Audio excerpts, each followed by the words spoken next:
What's up, everybody? My name is Akeem. Welcome to Mission to Medicine. If you're not familiar with my channel, I have started this channel around 2012, 2013, where I essentially wanted to show and document my pre-med to medical school journey. The title of the YouTube channel is Mission to Medicine. As in the title, it's a mission to medicine. It's not a marathon, it's not a sprint, but it's a mission. The reason why it's kind of titled like that is because over the years, my journey to medicine has not been easy. I went through a lot of obstacles. I went through a lot of different experiences that helped shape and build my resolve to continue along my path of becoming a physician. And I just wanted to document that experience because a lot of times people show the end result, show the end point, but it took a lot to get there. And I wanted to kind of highlight some of those things throughout my journey. So you can see previously a lot of my videos dealt with my undergraduate experience, documenting and vlogging what it was like to be a pre-med student at the University of Maryland College Park.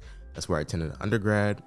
But now I'm actually in medical school. We made it to medical school now.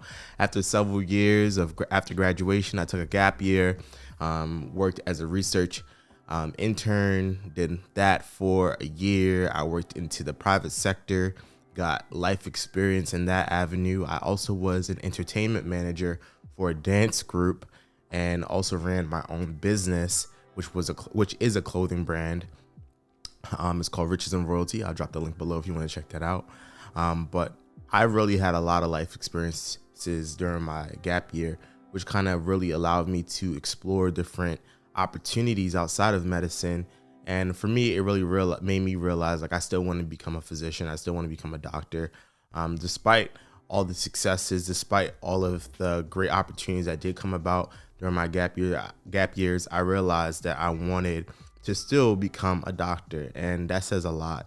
And it says a lot about my perseverance of even wanting to go back down this path of, application cycle, taking the MCAT again, reaching out to professors and different people who know me for letters of recommendation and that whole waiting process of actually getting into medical school, because everyone knows that application process, submitting the MCAS, it's a long process.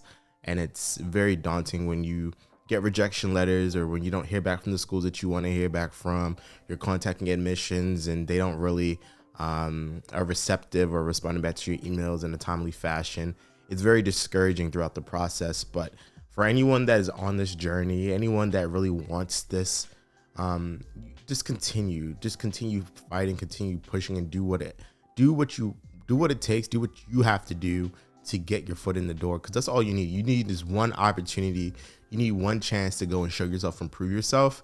And the rest is history. It doesn't matter where you get into, but as long as you get into somewhere and you put your best foot forward and keep your head down and do what you need to do, you're going to become a doctor. You're going to become a medical doctor and get that MD degree that you always wanted to achieve.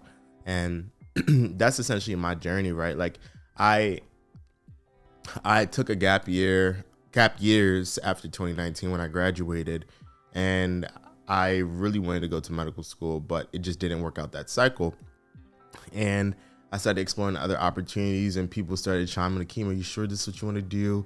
Why don't you look into nursing? Why don't you look into physician assistant? Why don't you look into these other professions? And no knock to those other specialties or medical occupations, because we all work on the same team. But I knew what exactly I wanted to be and wanted to become. And I wasn't going to limit myself based off of the expectations that I set for myself, right? So I made sure to continue pushing. I made sure to continue to figure out what I needed to do in order to improve as an applicant and in order to get myself together. And during that time period of after my second gap year, I actually did a post-bac program, and that post-bac program was pretty substantial and helped me as well to build up my academic skills and to help figure out where my weaknesses and where my areas of improvement were and where I needed to kind of enhance to get myself better for medical school. And I felt like ultimately, although I had mixed feelings about that post-bac program, I felt like it did help shape and help improve my application and improve me as a student for medical school. But that's all I'm going to say about that. In regards to just becoming a better applicant and being ready for medical school, I got to say, y'all, like, a lot of people try to underplay it and say like, yeah, medical school is hard. Medical school is hard. But when I tell you medical school is hard, man, it's not necessarily the content per se, but it is the actual volume of the material. It's the information that you have to actually consume on a daily basis. So there was a analogy that I came across on TikTok recently that kind of frames medical school in this way, and I think it's a really great example. And essentially, it describes medical school as eating pancakes. You're at a Waffle House or a pancake house, and you have to eat your pancakes for breakfast. So imagine you get served 10 pancakes one day, and you're supposed to be eating all them pancakes. And then the next day, you're supposed to eat another 10 pancakes. But imagine if you didn't eat the 10 pancakes before. Then now you have 20 pancakes sitting on your plate.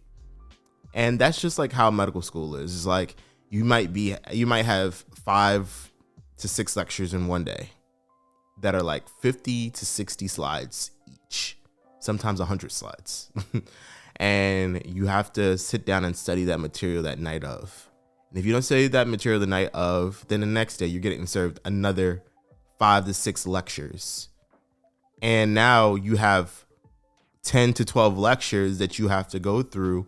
And it just keeps piling up because every day you're getting more and more and more lecture material. And then you have a quiz on Friday that's supposed to cover all that information that you just learned that week. So it gets really, really, really, really overwhelming if you don't keep up with it. And if you don't every single day consume your pancakes every day, study and learn the material and try to, synthesize it, recall it, concept map it, whatever works for you. And I'm still working on that, figuring out what exactly is my learning style, but I've been trying different things, and some things work, some things don't work for me, and I'm still working on that. But that's just how medical school is. So it's really the volume. It's really the volume of information that we are constantly bombarded with, and we're expected to learn at a high level because we are becoming practicing physicians one day, and we will have to use this information to take care of our patients. So it's not like you can just like learn it, cram it, and forget it. You have to learn and understand it so one day you can apply it to your patient. But also boards before even patients come involved, you got to pass step 1 and step 2. This is information that will be on those exams. So it's really about coming up with effective strategy and being a hardworking person to really get through this volume and load of information that's in medical school. And I feel like no one that I actually knew who was in medical school had actually framed it or contextualized it for me in that way. So when I got here, it was kind of like, damn, this is a lot of stuff. Like, how am I supposed to consume it? But once you change your mindset and once you fix your mindset about it, it's a lot more doable. And obviously you got to incorporate balance, make sure you incorporate wellness, do the things that you enjoy, whether it's a hobby, going to the gym, working out, cooking, meal prepping, whatever that case may be, playing music. Make sure you still incorporate those things to really allow you to have some type of outlet outside of this workload, because it can be a lot. And for me particularly, I enjoy cooking. I meal prep. I also do cycling. So I ride my bike with a classmate. We go and find trails around the area and ride our bikes on the weekends. That's definitely fun for me. And I also try to incorporate some gym time. I haven't been consistent with the gym, but I'm trying to get better on that. But ultimately, that's just what it is. And I'm sure y'all all probably trying to wonder, where are you at right now, Akeem? Where are you at for medical school? So I'm attending Meharry Medical College. That's the school that is in Tennessee. It's one of the only HBCUs in America, one of the first HBCUs in America, medical schools. So it's definitely a rich institution with history and the impacts of promoting diversity in the field of medicine and allowing African-American physicians and people of color in the field of medicine. And I'm definitely grateful for the opportunity to be here, to excel and to get my MD degree. But I wanted to make a comeback, and I want to thank everyone who's been following my journey or who's going to be now joining my journey as I continue to document and share experiences on this channel throughout my journey in medical school. It's a mission to medicine. It's not a marathon. It's not a sprint, but it's a mission to medicine.